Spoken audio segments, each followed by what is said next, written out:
കർത്താവിൻ്റെ പ്രിയപ്പെട്ട മക്കളെ,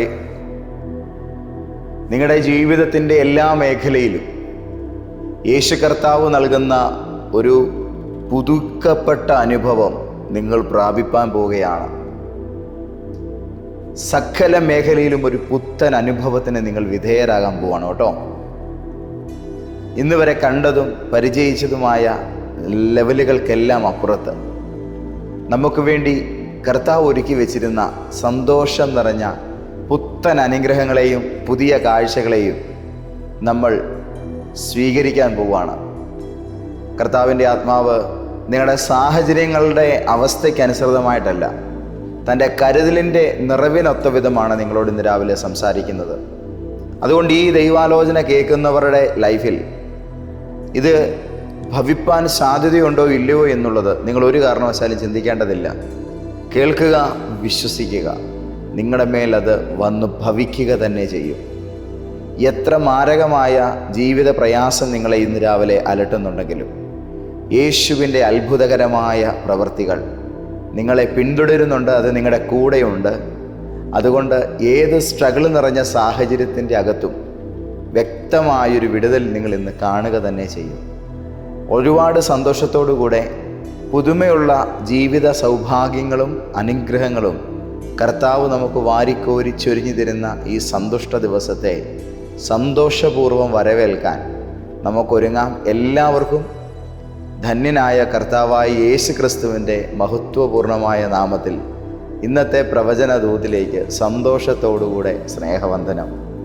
വിശുദ്ധ ബൈബിളിൽ റോമാലേഖനം 6-ാം അധ്യായത്തിൻ്റെ 4-5 വചനങ്ങൾ തമ്മിൽ ഒത്തുചേരുമ്പോൾ അവിടെ ഒരു വരി ഇങ്ങനെ നമുക്ക് കാണാൻ കഴിയുന്നുണ്ട്. ക്രിസ്തു മരിച്ചിട്ട് പിതാവിൻ്റെ മഹിമയാൽ ജീവിച്ചെഴുന്നേറ്റതുപോലെ നാമും ജീവൻ്റെ പുതുക്കത്തിൽ നടക്കേണ്ടതിന് തന്നെ. യേശുവിൻ്റെ ജീവിതത്തിൽ സംഭവിച്ച മരണം അതൊരു ദുരന്തമായിരുന്നു എന്നാണ് എല്ലാവരും കരുതിയത്. പക്ഷേ അങ്ങനെ ആയിരുന്നില്ല. ജീവൻ പുതുക്കിപ്പിടിക്കുന്ന ഒരു കഴുകനെ പോലെ യേശു കർത്താവിൻ്റെ ശക്തിയുടെ 2-ാം ഭാവം, യേശുവിൻ്റെ പുനരുത്ഥാന മുഖം എല്ലാവരും കാണേണ്ടതിന് അത് കാരണമായി തീർന്നു.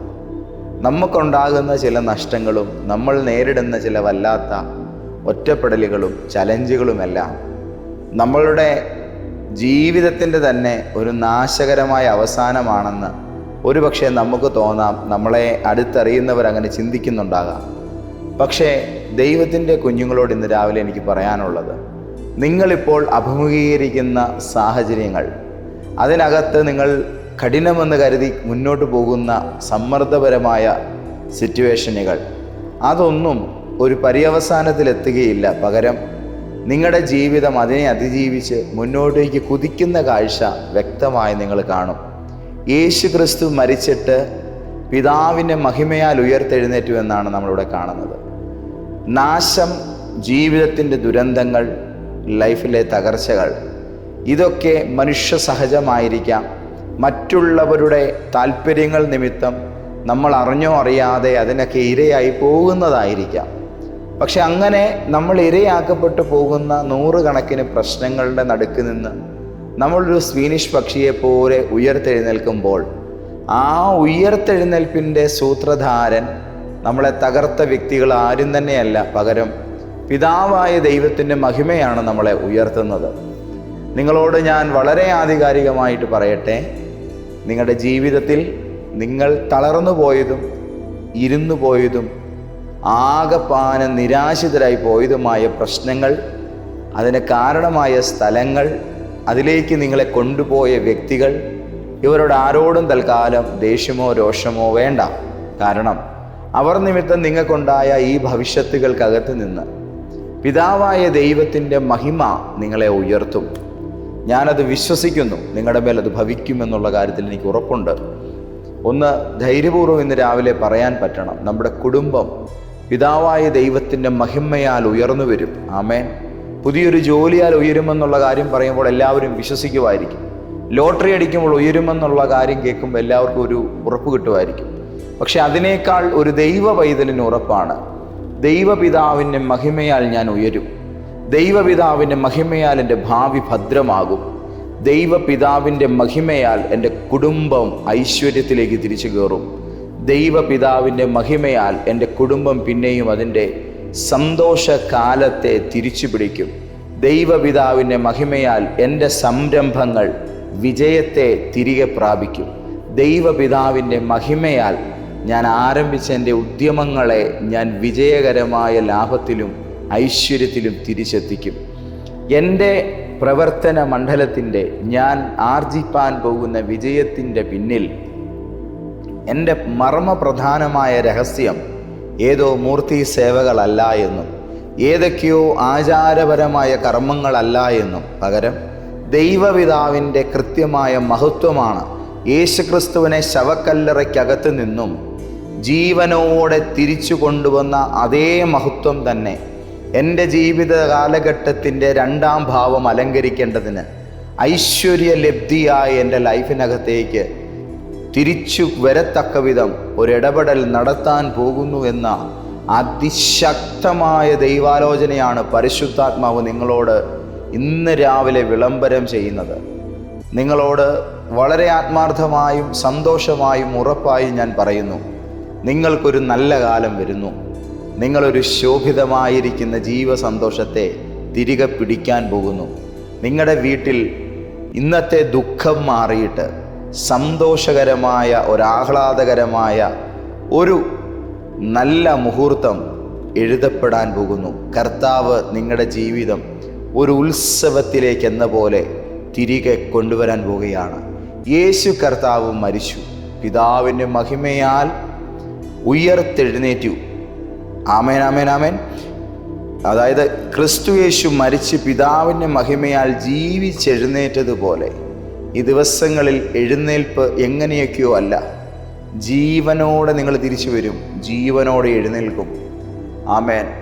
ഈ കഴിഞ്ഞ കുറേ ദിനങ്ങളായി എൻ്റെ അരികിൽ വന്ന് പ്രാർത്ഥിച്ച് കടന്നു പോകുന്ന ഒരുപാട് മനുഷ്യരുടെ ഒരു പൊതുരീതി ഞാൻ ഒന്നാഴത്തിൽ അപഗ്രഥിച്ചപ്പോൾ എനിക്ക് മനസ്സിലായൊരു കാര്യം, ലൈഫിൽ ഇനി എവിടെ പോയാലും രക്ഷയില്ല എന്ന് ചിന്തിക്കുന്ന കുറേ മനുഷ്യരെയാണ് ദൈവം എൻ്റെ മുമ്പിലോട്ട് വിടുന്നത്. ഒരു സമയത്ത് എനിക്ക് ദൈവത്തോട് അതൊരു സംശയം തന്നെയായിരുന്നു. എന്തിനാ കർത്താവേ ഇത്രമാത്രം തകർന്നു പോയവരെ തന്നെ അങ്ങ് എൻ്റെ മുമ്പിലേക്ക് അയക്കുന്നത്? അന്നേരം യേശുവിനോട് വ്യക്തമായൊരു ആൻസർ പറഞ്ഞത് ഞാൻ നന്ദിയോടെ കർത്താവിന് സ്തോത്രം ചെയ്ത് ഓർക്കുന്നു. അവരെ വിടിവിപ്പാനുള്ള അഭിഷേകം ഞാൻ നിനക്ക് തന്നിട്ടുണ്ട്. നീ അപേക്ഷിക്കുമ്പോൾ ഞാൻ അവർക്ക് വേണ്ടി വാതിലുകളെ തുറക്കും. അതുകൊണ്ട് എങ്ങനെയെന്ന് ചിന്തിക്കേണ്ട, സംഭവിക്കുമെന്നുള്ള ഉറപ്പോടുകൂടെ ഞാൻ നിൻ്റെ അടുക്കൽ അയക്കുന്ന അതിഥികളായി അവരെ കണ്ടവരെ ശുശ്രൂഷിച്ചു കൊള്ളുക. ദൈവകൃപയാൽ ഇന്നലെ ഞായറാഴ്ച ആരാധനയ്ക്ക് ശേഷവും കർത്താവിനോട് പറഞ്ഞ ആ ഒരു ദൗത്യം വളരെ സമയം മുന്നോട്ട് പോയിട്ടും സന്തോഷത്തോടുകൂടെ നിർവഹിച്ചിട്ടാണ് ഞാൻ നിങ്ങളോട് ഇപ്പോൾ സംസാരിക്കുന്നത്. നമ്മളുടെ കൈവിട്ടുപോയ കാര്യങ്ങളും നമ്മുടെ നിയന്ത്രണ പരിധിക്ക് അപ്പുറത്ത് നിൽക്കുന്ന വിഷയങ്ങളും ഇനി ഒരിക്കൽ കൂടെ നമ്മുടെ ജീവിതം സന്തോഷകരമാക്കി തീർക്കത്തക്ക വിധം ശാന്തമാകുമോ എന്നുള്ള ചോദ്യം നിങ്ങളുടെ മുമ്പിലുണ്ടാകാം. എൻ്റെ ഉത്തരം യെസ്, തീർച്ചയായും അത് ശാന്തമാകും.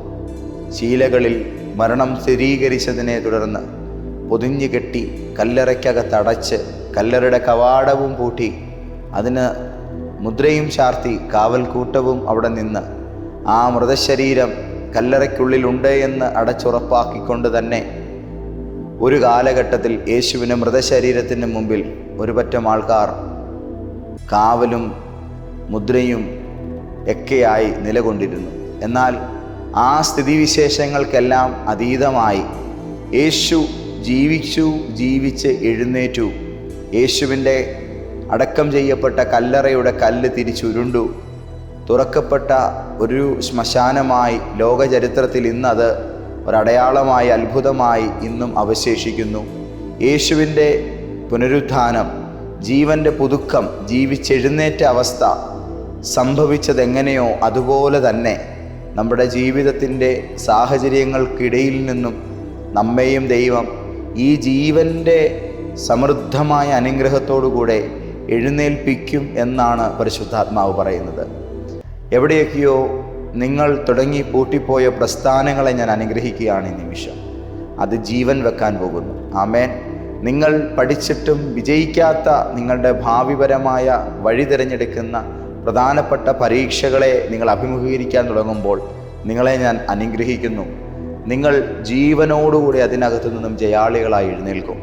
പരാജയത്തിൻ്റെ മരണദുഃഖം പേറുന്നവരായിട്ടല്ല, ജയത്തിൻ്റെ ആ ഒരു ജീവാഭിഷേകം പിടിച്ചെടുക്കപ്പെട്ടവരായി തന്നെ നിങ്ങളെ ഈ ദിനങ്ങളിൽ കർത്താവ് ഇങ്ങനെയുള്ള ചില മേഖലകളിൽ ആദരിപ്പാൻ പോവുകയാണ്.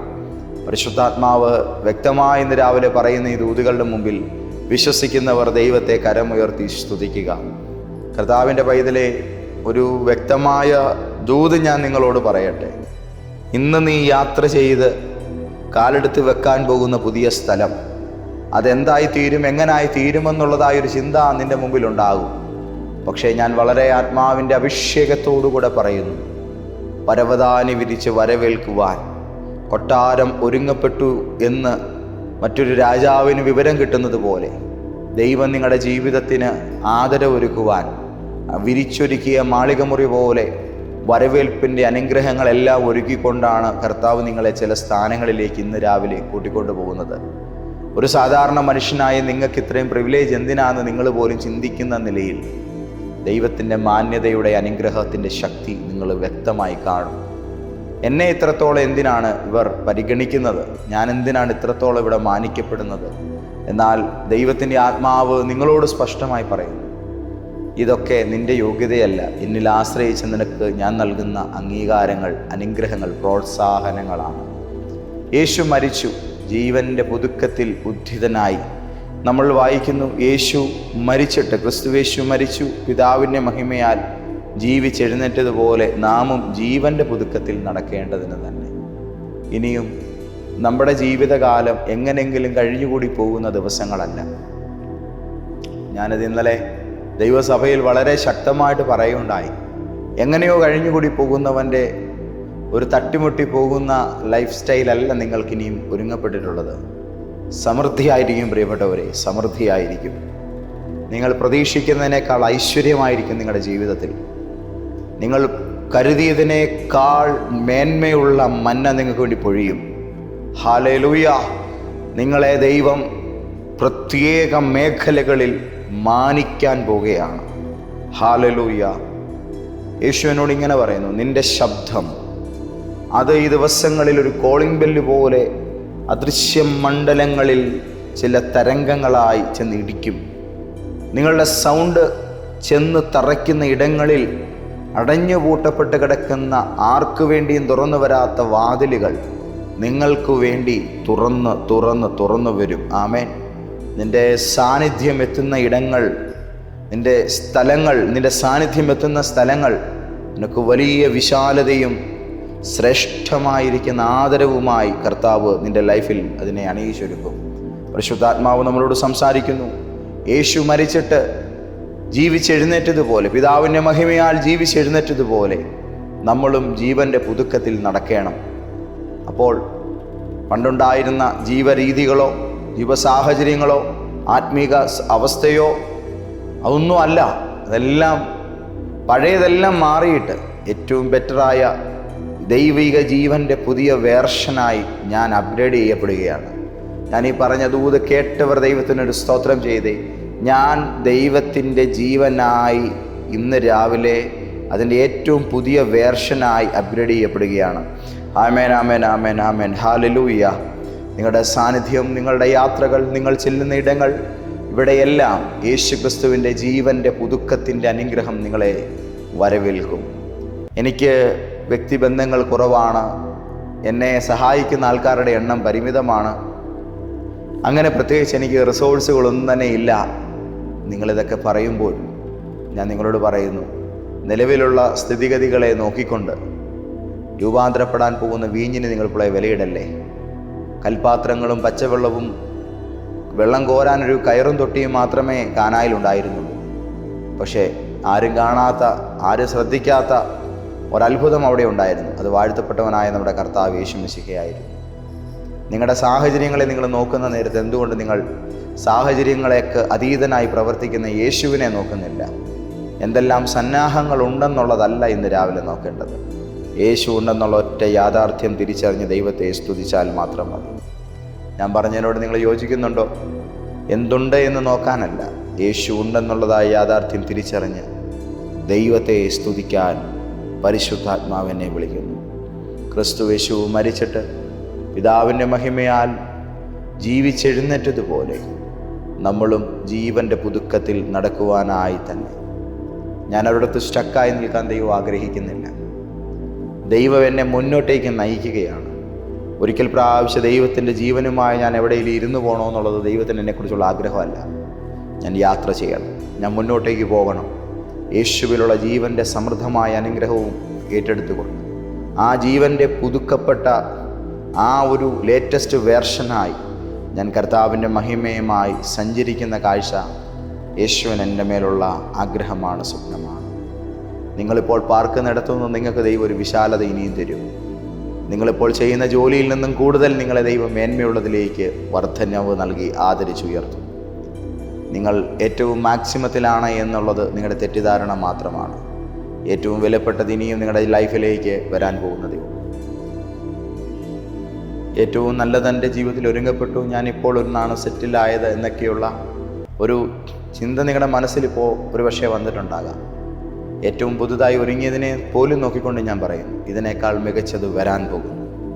ഏറ്റവും നല്ലതാണ് നിങ്ങളുടെ കരങ്ങളിൽ ഇരിക്കുന്നതെങ്കിൽ ഞാൻ നിങ്ങളോട് പറയുന്നു, യേശു അതിശ്രേഷ്ഠമായതിനെ നിങ്ങൾക്കായിട്ട് തയ്യാറാക്കാൻ പോകും. സന്തോഷമാണ് ഇന്ന് പകലത്തെ ദൈവാലോചനയുടെ അനുഗ്രഹം. ശ്രേഷ്ഠതയും പുതുമയുമാണ് ഇന്നത്തെ ദൂതിൻ്റെ അകത്തുകൂടെ ദൈവം നമുക്ക് നൽകുന്ന ഏറ്റവും പ്രധാനപ്പെട്ട ബ്ലെസ്സിങ്ങുകൾ. അതുകൊണ്ട് നമുക്കതിനെ സന്തോഷത്തോടുകൂടെ പ്രാപിച്ച് നമ്മുടെ കർത്താവിന് നന്ദി പറയാം. എൻ്റെ കൂടെ അല്പനേരം പ്രാർത്ഥിക്കുന്നത് നിങ്ങൾക്കൊരു വലിയ വിജയമായിരിക്കും. പ്രവചനദൂതൻ എന്ന ദൈർഘ്യം അല്പം കൂടി പോയെന്നുള്ള സങ്കടം നിങ്ങൾക്ക് വേണ്ട. നിങ്ങളുടെ ജീവിതത്തിന് അല്പം കൂടെ ദൈർഘ്യം കൂടുകയാണ്. സന്തോഷകരമായ ദീർഘായുസ് അല്പം കൂടെ വർദ്ധിക്കുകയാണ്. നമ്മുടെ ജീവിതത്തിലെ നല്ല കാലങ്ങൾക്ക് വലിപ്പം വെക്കുകയാണ്. അതിൻ്റെ ഭാഗമാണ്. നമുക്ക് പ്രാർത്ഥിക്കാം. നിങ്ങൾക്കുള്ള ആത്മീക കൃപയ്ക്കനുസൃതമായി മൗനമായിരിക്കാതെ എൻ്റെ കൂടെ ചേർന്ന് അല്പനേരം നമ്മുടെ വാഴ്ത്തപ്പെട്ട കർത്താവിനെ സ്തുതിക്കുക. Glory to Jesus. ഞങ്ങളുടെ ദൈവമേ, വാഴ്ത്തപ്പെട്ട സ്വർഗസ്ഥ പിതാവേ, അവിടുത്തെ നിസ്തുല്യനായ പ്രിയപ്പെട്ട പുത്രനും ഞങ്ങളുടെ പ്രാണരക്ഷകനും പാപവിമോചകനുമായ കർത്താവ് യേശു മിശിഹായുടെ നാമത്തിൽ അങ്ങയുടെ പരിശുദ്ധമായ സന്നിധിയിലേക്ക് അങ്ങയുടെ പൊന്നോമന മക്കൾ അപ്പായെ അടുത്തു വരുന്നു. ഇന്ന് ഞങ്ങളോട് സംസാരിച്ച ദൈവത്തിൻ്റെ ദൂതനകത്തെ നവീകരണം, ജീവൻ്റെ പുതുക്കത്തിൻ്റെ അനുഗ്രഹം, പിതാവിൻ്റെ മഹിമയാലുള്ളതായ ആ വളർച്ച ഞങ്ങൾക്ക് വേണ്ടി കർത്താവ് തുറന്നു കാണിച്ചതിനായിട്ട് നന്ദിയോടെ സ്തോത്രം. അങ്ങയുടെ മക്കളുടെ ജീവപരിസരങ്ങളിൽ ഇന്ന് ഇവരുടെ നന്മയ്ക്ക് വിരോധമായി നിൽക്കുന്ന സകലവിധമായ ശത്രുദോഷങ്ങളും ഈ പ്രാർത്ഥന ഉയരുന്ന നിമിഷത്തിൽ അത് പൊട്ടിമാറി വലിയ സന്തോഷങ്ങളും സമാധാനങ്ങളും ഒരുക്കി കർത്താവ് അങ്ങയുടെ മക്കളെ മാനിച്ചുയർത്താൻ പോകുന്നതിനായി സ്തോത്രം. എൻ്റെ ദൈവത്താൽ മതിലുകൾ ഇന്ന് പകൽ ചാടിക്കടക്കുമാറാകട്ടെ. എൻ്റെ കർത്താവിനാൽ പുതിയ സന്തോഷങ്ങൾ വരവേൽക്കപ്പെടട്ടെ. യേശുവിൻ്റെ നാമത്തിൽ ഞാനിവരെ അനുഗ്രഹിക്കുന്നു. രോഗങ്ങൾ സൗഖ്യമായി മാറട്ടെ. എല്ലാ പരാജയപ്പെട്ടു പോയ വ്യക്തികൾക്കും ജയത്തിൻ്റെ പുത്തൻ അധ്യായം കർത്താവാം യേശുവിൻ നാമത്തിൽ തുറന്നു വരട്ടെ. പ്രാർത്ഥനയോടെ ഇവരെ അനുഗ്രഹിക്കുന്നു. യേശു ക്രിസ്തുവിൻ്റെ നാമത്തിൽ തന്നെ. ആമേൻ, ആമേൻ, ആമേൻ. കർത്താവിൽ പ്രിയപ്പെട്ടവരെ, ഈ ദൂതിപ്പോൾ തന്നെ നിങ്ങൾ മറ്റുള്ളവർക്ക് ഷെയർ ചെയ്യണം. ഇത് 2026 ഏപ്രിൽ മാസം 13-ാം തീയതിയാണ്. ഇന്ന് മുതൽ ഈ വരുന്ന ശനിയാഴ്ച വരെ നമ്മളുടെ കോട്ടയത്തെ ലൈഫ് ചേഞ്ചർ പ്രോഫറ്റിക് സഭയിൽ തിമത്തി ഇൻസ്റ്റിറ്റ്യൂട്ടിൻ്റെ നേതൃത്വത്തിലുള്ള അനുഗ്രഹീതമായ വെക്കേഷൻ ബൈബിൾ സ്കൂൾ VBS നടക്കുന്നു. മനോഹരമായ ഗാനങ്ങളും ഗെയിമുകളും ആക്ഷൻ സോങ്ങുകളും മാജിക് ഷോകളുമൊക്കെയായി നിരവധി അങ്കിളുമാർ നിങ്ങളെ കാണാനെത്തുന്ന ദിവസങ്ങളാണ്. കോട്ടയത്തും പരിസര പ്രദേശങ്ങളിലും, ഞാൻ കോട്ടയം എന്ന് പറഞ്ഞെങ്കിലും ഇച്ചിരി ദൂരത്തു നിന്നാണേ പോലും, കുഞ്ഞുങ്ങളെയും കൊണ്ട് വന്ന് പങ്കുചേരാൻ കഴിയുന്ന എല്ലാവരും ഇതിൽ വന്ന് പങ്കുചേർന്ന് ഈ ഒരു വെക്കേഷൻ യേശുക്രിസ്തുവിൽ നിങ്ങളുടെ മക്കൾക്കൊരു ഉത്സവ കാലഘട്ടമാക്കി തീർക്കാൻ യത്നിക്കണം. ഇത് മറ്റുള്ളവർക്ക് ഷെയർ ചെയ്യണം. ഇപ്പോൾ തന്നെ ലൈക്ക് ചെയ്യണം. ബെൽ ബട്ടൺ അമർത്തണം. നിങ്ങളെ ദൈവം അനുഗ്രഹിക്കട്ടെ. പിതാവാം ദൈവത്തിൻ്റെ സ്നേഹം, യേശുവിൻ്റെ കൃപ, പരിശുദ്ധാത്മാവിൻ്റെ കൂട്ടായ്മ നിങ്ങളോടുകൂടി ഉണ്ടായിരിക്കുമാറാകും.